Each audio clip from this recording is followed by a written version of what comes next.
as Sorry. as Emily mentioned, we are we've been on quite a journey here at Zipple over the last few years, and similar to all the work that you folks are doing, I'm sure in your schools. Coming out of COVID was this crazy time where we were all trying to wrap our heads around like what next and what we should be doing and how to get our kids where they need to be and get them back into the school setting. And I just remember that couple years was probably the most challenging in my career as an administrator. I've been working as a guidance counselor as an administrator since 2000, and Zippel is a grades 3 to 5 building, but I've worked with high school students and middle school over the years.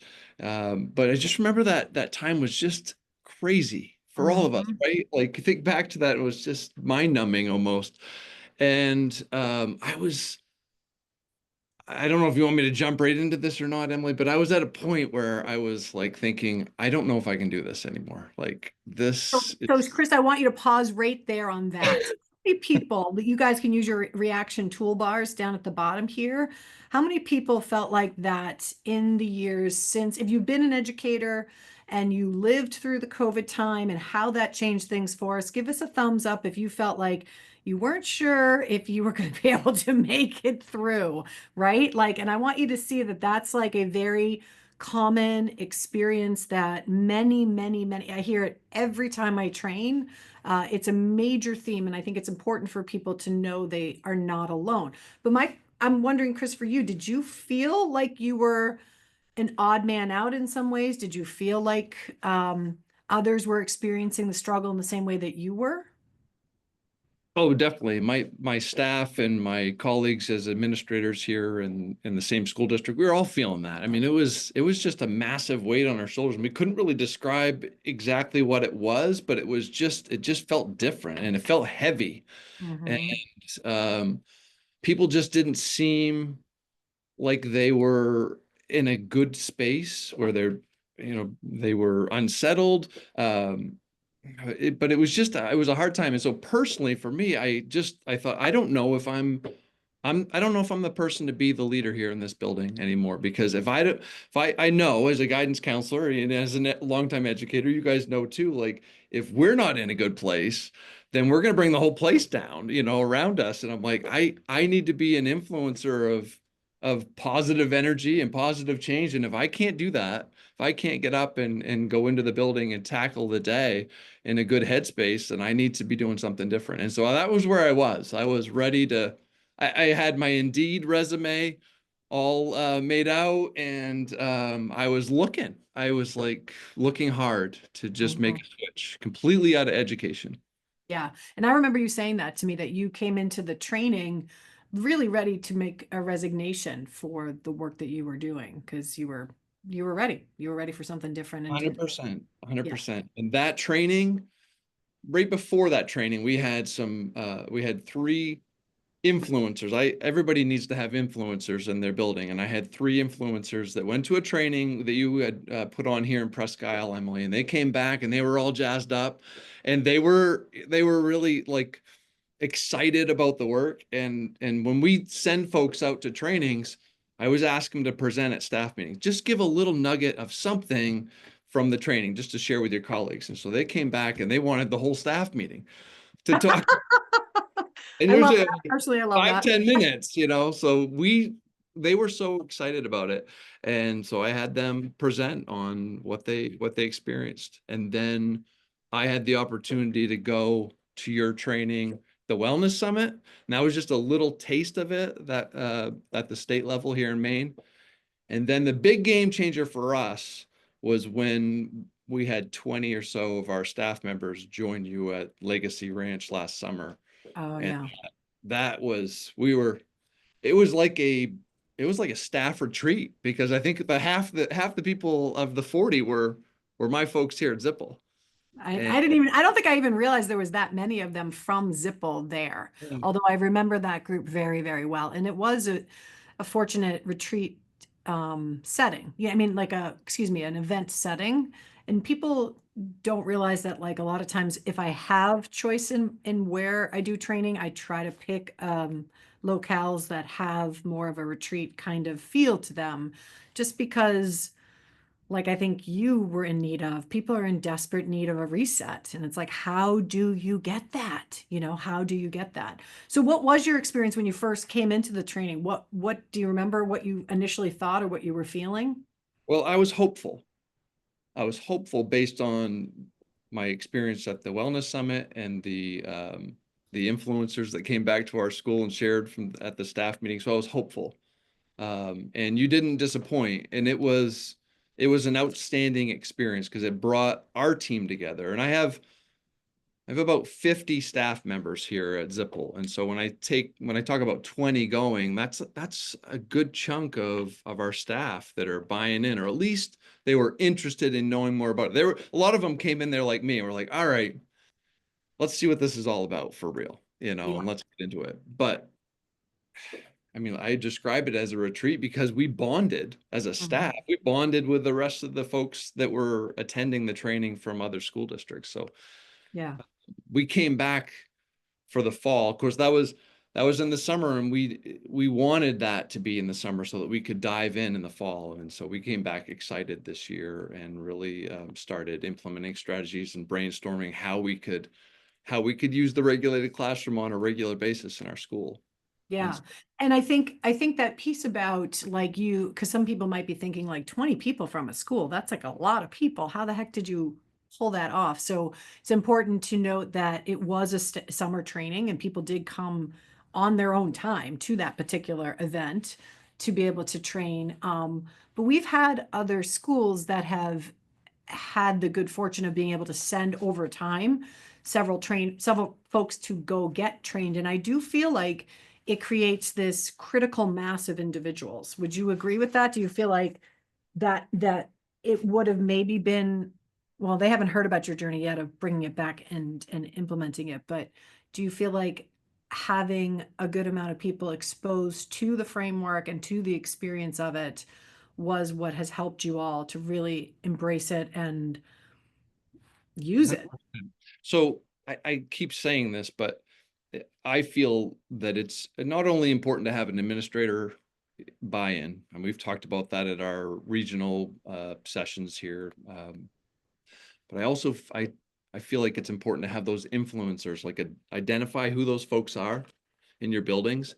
And so those three people that brought it back, those were three big time influencers. And so they were pushing that training, and not in a negative way, but like they were people that everybody looked up to and respected in this building. So when they came back as charged up as they were, it was easy to get 20 to go in the summer, which is not always easy, as you know, as educators. Nobody wants to give up their summer to go do 100%. training. What are you talking about? Yeah, right?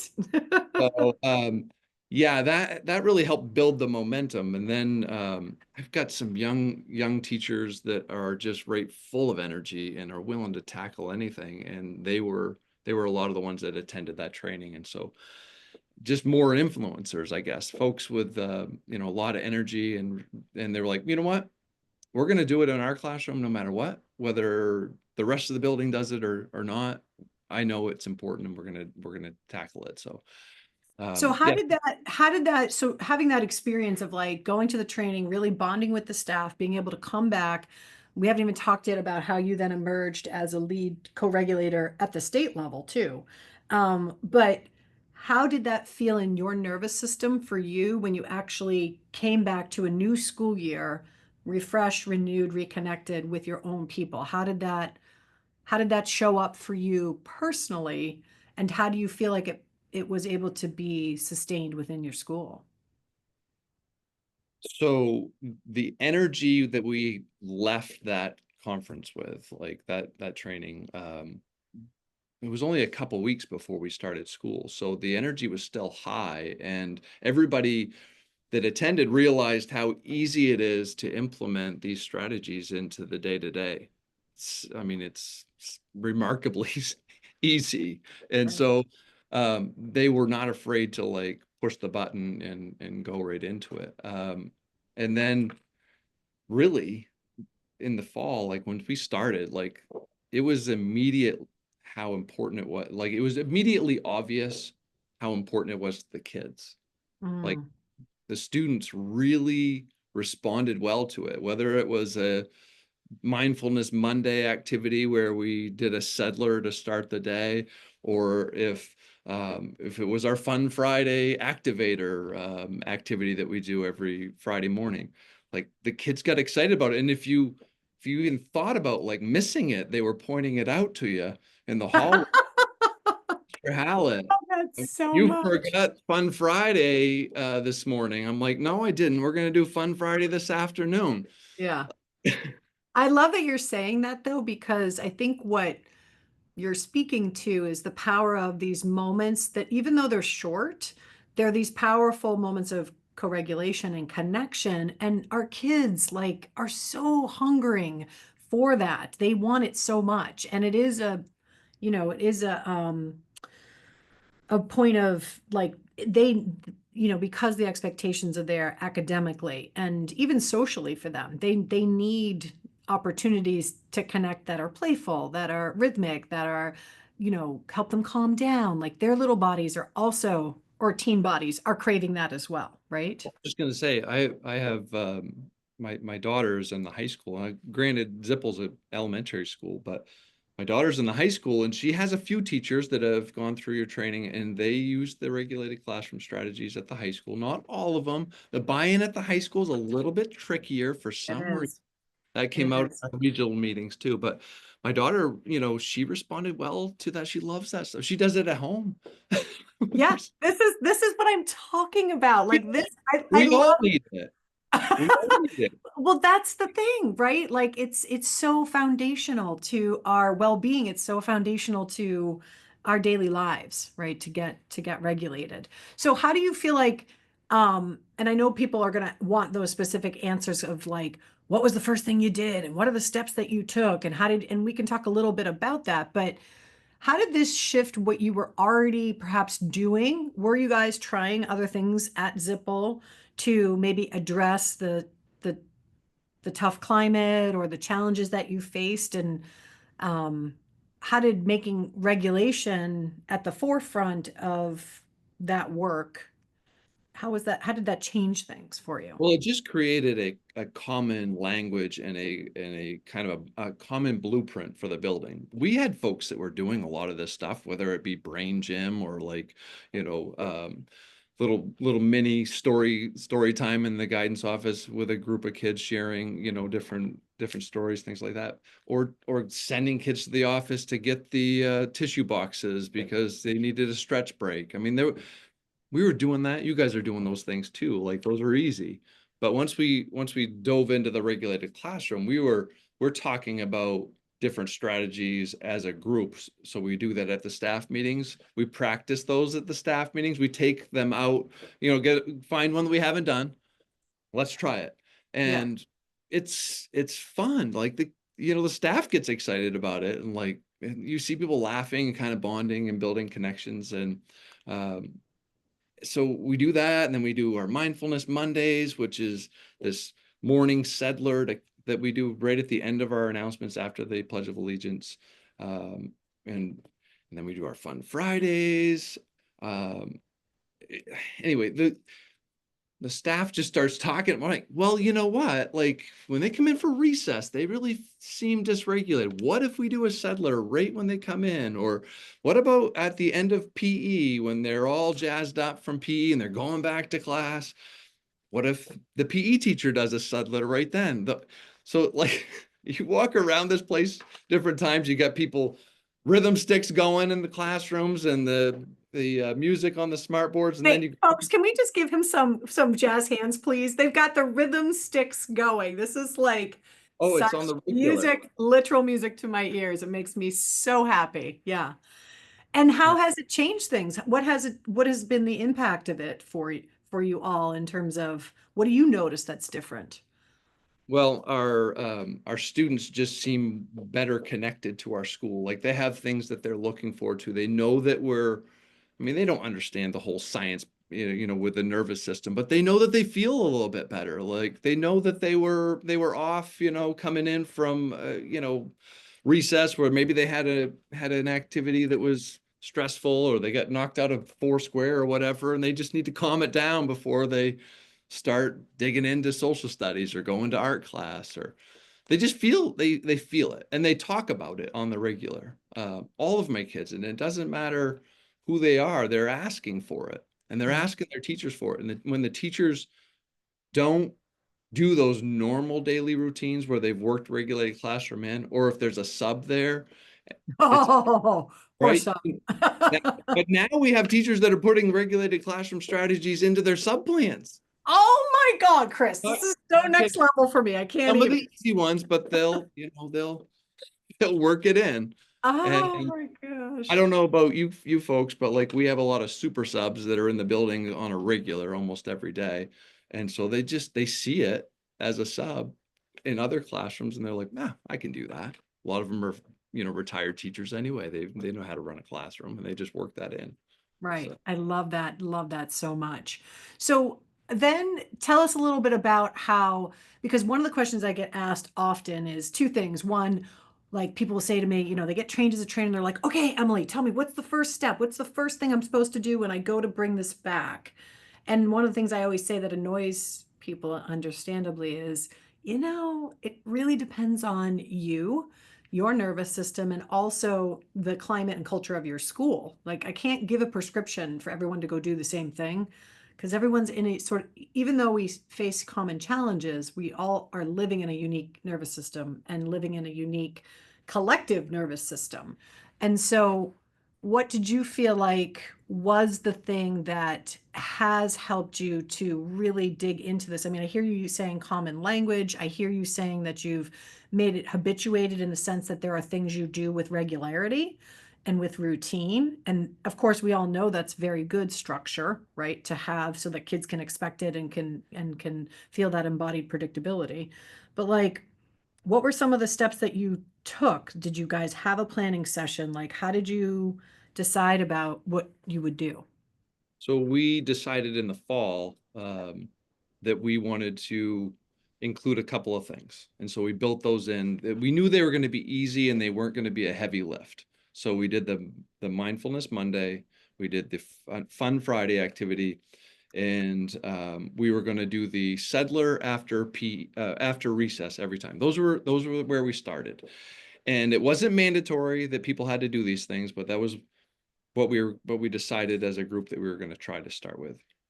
I have some teachers that really feel comfortable with it. I'm not saying that every single person in the building is doing this on the regular. Some folks really like certain strategies and they use those, and then other ones they don't really feel comfortable with. And so I said, well, you start with what works for you in your classroom, what you feel most comfortable with. Make it work for you. Correct. And Correct. and so that's kind of where we started, and it's certainly like built out from there. Like Mhm.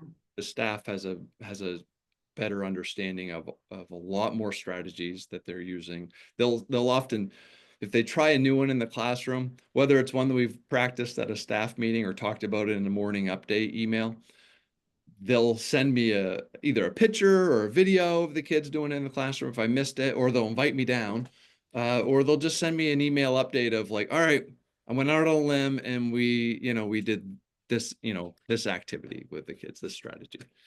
It was a bust, or it worked great, you Right. know, because you But kind of what's find a way. Well, and what you're speaking to too is that as the staff uses it more, they get more comfortable, more regulated, more habituated to it, and then they're willing to take risks, which is fabulous because then they're gonna build out their toolkit of what they can go to in a moment, right? And so some things will be a land and some things won't. Most of the time I say to folks, if it didn't land, it's usually because you tried to do it for too long or didn't start slow enough and build up, you know what I mean? Like they'll do it whole class and the whole thing kind of falls apart. Whereas maybe they needed to first get a couple volunteers and then get a couple more kids joining and that kind of thing. So Um, we have I, staff. We have every building has we have 5 buildings in our school district. Zippel's one of the only ones that does the regulated classroom, almost fully implemented. But we have to decide on 3 personal goals each year, and so and then 1 building level goal. And so the staff, we talk about what our building level goal is going to be if it's not being told to us from the central office. And this year it wasn't. So we decided we wanted to have the regulated classroom be one of our goals. So um, the reason why I bring that up is because when I go in to do observations, which are stressful for teachers, of course, I'll pop in and I don't make this an expectation, but a lot of them just work in a regulated classroom strategy into the lesson, which I don't know if they're brown nosing or They're trying to get themselves regulated for their I evaluation. will tell you this, like most of the time it's right on point. I'll see them like teaching the lesson, and then they'll notice that their kids midway through need a reset, and so they'll pick one of their strategies out, work that in for about 60 seconds, and then right back into the lesson. And the reason why I bring that up is because to me, when I've seen that this year, I just realize I'm reminded how easy it is to like work these strategies into your daily routine without like too much difficulty. Like anybody that talks about like it taking too much time, I don't buy it. I don't buy it. It's Right? not true. It's not true. Yeah, no, it's not true. Yeah. So, and I'm mindful of just time because we're already getting close to our 30 minutes. And, but I want to ask you first just to talk about your work with the community of practice, because I think this is another thing people need to understand is that like with anything, sustainability is the greatest challenge. And if you don't use it, obviously it doesn't work. But you've been involved at the state level with being a lead co-regulator in the community of practice. And I'm curious what your experience of that has been in terms of trying to really hold a community and hold space in the Presque Isle area, which for folks who don't know, Presque Isle is in the northern like region of Maine. It's very up there. It's kind of its own ecosystem, if you will. And Chris's work with others there too, like Kayla, who's on this call as well. It's helped that work root there and grow there. So what would you say about what your experience has been of being a lead co-regulator? Well, so I see Sarah's on with us today. So Yes. Sarah Sarah, Nelson, you want to give some love over here the Department of Ed. from Yeah, the so Maine Department of Education. We love her. like you've heard from the start here, I've only been really into this for about a year and a half or so. And so it's interesting for me to be standing in front of all of you because I certainly am not the expert. I'm sure that many of you know much more about this than I do. But Sarah reached out to me, and I think it was mostly, I don't know. I don't want to, I think it was a lot to do with the fact that we just had so much momentum going on in our building. We had a lot of people that were interested in it. So I said, sure. Yeah, absolutely. Presque Isle centrally located to Aroostook County. We've got good numbers here in the school. We'll host it out of my building. At the very least, whoever, I'll have my people showing up for the meetings, which I had several that did because we love to talk about it. But then we were able to connect with staff from different school districts around the county, and it's great because you're seeing different schools in different places and supporting each other, stealing ideas from each other. Oh, like, oh my God, that works great. So like it's fun. The hour and a half, kind of like this one, like it just flies by because you get excited about it. And so we enjoyed our regional meetings a lot, and we were able to support just getting other school districts to feel confident about implementing and starting somewhere. Like just start Mhm. small, do Mhm. something with it. Mhm. So yeah, no, we enjoyed that. And so Sarah, yes, I thank you for reaching out because it was a great experience for sure. Amazing, amazing experience. And in our final couple minutes here, our folks, I see a question that just came in from Stephanie Hallowell. Stephanie, are you willing to unmute yourself and tell us where you're from and if you're willing to ask Chris that question? Sure. My name is Stephanie Holloway. Like she said, I'm a social worker in Kansas, and I've been participating in Emily's Zoom earlier in May, and then I'll finish up this week. And then she's coming to Kansas, and luckily my district has supported. I get to do the online and the in-person training. And my question was, do you ever mentor social workers trying to get this program off the ground? Because I am pumped up. Well, I never have, Stephanie, but I definitely, like I said, with our regulated, our regional meetings, like I get jazzed up about it too. So I'm like, anybody that wants to talk, let's talk. Here's my email. Here's my phone number. One of the influencers that started this at Zipple, the three that came back, one of them was my school social worker here, who's outstanding. She's all in on the polyvagal theory. She gave me this book the other day. I don't know if you Oh, guys yes, yes. Emma Wilson's book. uh, Yeah, I know. I don't know the what. path to joyful learning. Like, so I'm Yes. into that. So my school social worker, she's one of my influencers. She's outstanding. For Yeah, sure. yeah. Stephanie, you have school counselors, social workers, OTs. It's unbelievable. Really, I think it's in many ways given them a platform to speak their knowledge base, and you have more influence than you realize. So, I'm gonna put my email in the chat. So if anybody wants to reach out, feel free. yeah, amazing. Emma Stewart, do you want to unmute yourself and talk to us a little bit about where you are and what you're doing? Oh, hi. Oh, Um, hi. I love your accent already. I might be the only Canadian on the call, but I would love to network with peeps um, because it's my love language in a book. uh, to like upskill all of the educators in what, and Chris, it sounds like you did it in the most gentle and like choose your own adventure kind of way, um, which I think is really essential with everything that's constantly coming down the pipes. Like lean in where you can lean in, bite off what you want, and permission to like dip in and out when you need to. So if anybody wants to play. Well, I feel like you might not be the only Canadian. Like I'm 20 minutes from the border, so we're like practically, Canadian. Practically neighbors. It's still Right. Google Maps just told me it's still going to take me 13 hours to drive there. Big country you're in. Yeah. Yeah, it is a big country. Yeah. Just so you know too, Emma, I just came back from Canada and I was training there in Edmonton and Fort McMurray. So you are not alone. I haven't done work yet in Toronto, but there are quite a few of you are interested there. So perhaps we get something off the Oh ground. yeah, well I definitely cyber stalked your pages, and so I knew you were like, but you're so yeah. far west. You're like snow west. I know. We're full on mosquitoes just now. So Right. Okay. Let's see, Jacqueline, you're coming in as a high school principal starting in July, and you're wondering if you could expand on the comment about you made earlier about the apprehension you see at the secondary level and some thoughts on how to counter that. Jacqueline, is that a question for Chris or is that a question for me?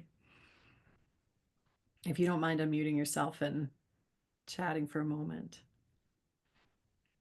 And I don't know if you can or not. Sorry, I'm having some technical issues, you're but I think I fine. heard Chris make the comment about the apprehension at the secondary level. Yeah. And I just was wondering if he could expand on that.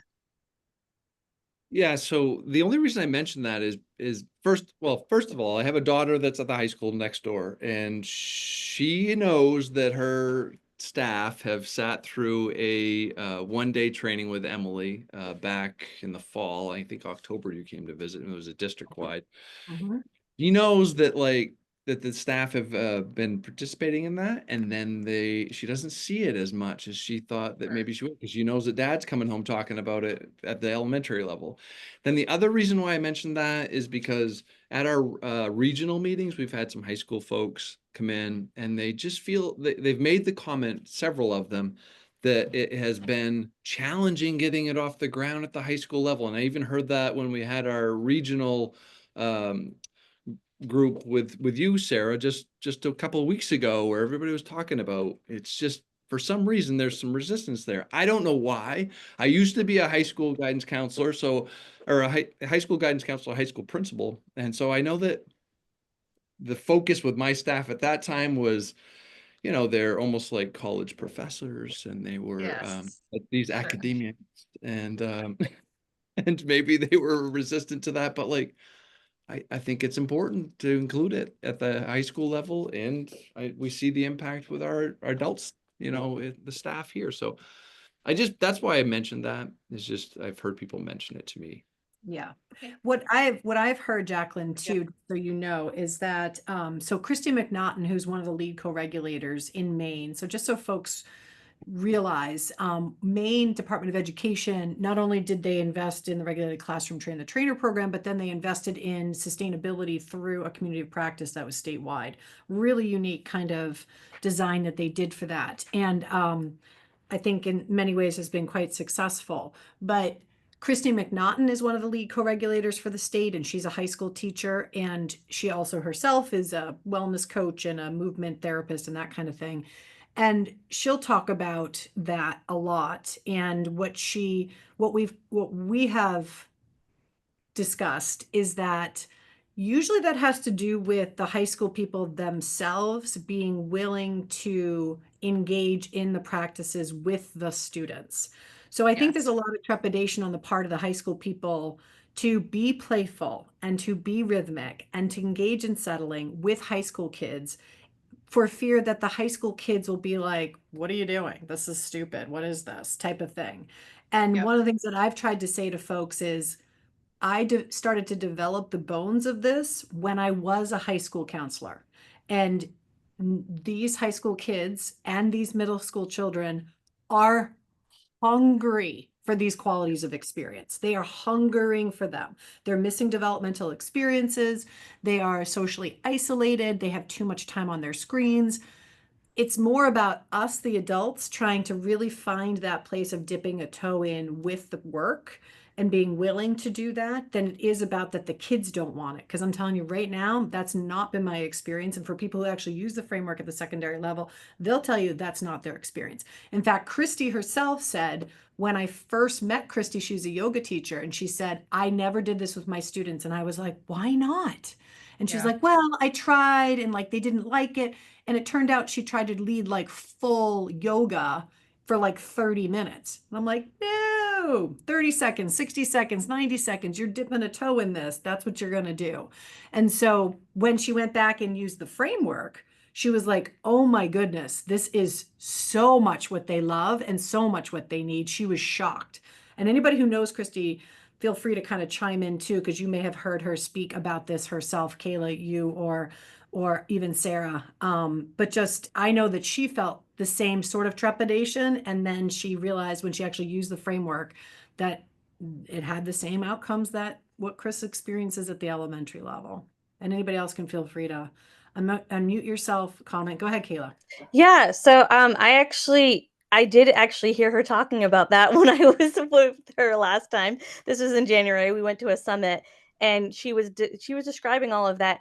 And then my partner for co-lead, we actually went up to Machias and we were able to do a PD for a high school level teachers, and that was that was amazing to see some of the high school, teachers coming back at us and saying, gosh, I don't know if this is appropriate to use with, the high school. I'm like, no, this is very appropriate to use for the high school. I'm like, and you should be using it. So Yeah. there was a lot of resistance. And we just tried to keep encouraging them to, you never know though, unless you try it. And you Yeah. don't have to do a big thing, just do something really small to start off with them. And there was a good feedback to some that had come back and said it wasn't for them, and that was okay. And then there was some that said it worked really great, and they are continuing to use it within their room. Yeah. Thank you. Thank you for sharing that, Christy. Anybody else? We're over our time at 4:06. I usually try to keep these to a half hour, but this is such a delicious conversation. And I can see that people have been very engaged. So is there anybody else who would like to chime in with a question or a comment for Chris? Even you, Miss Nelson, I don't know if there's something you want to be able to say here, but it's been wonderful to have Chris speak from his experience. Emily, I'd just like to say how much I appreciate the gift that your framework has provided for the state of Maine.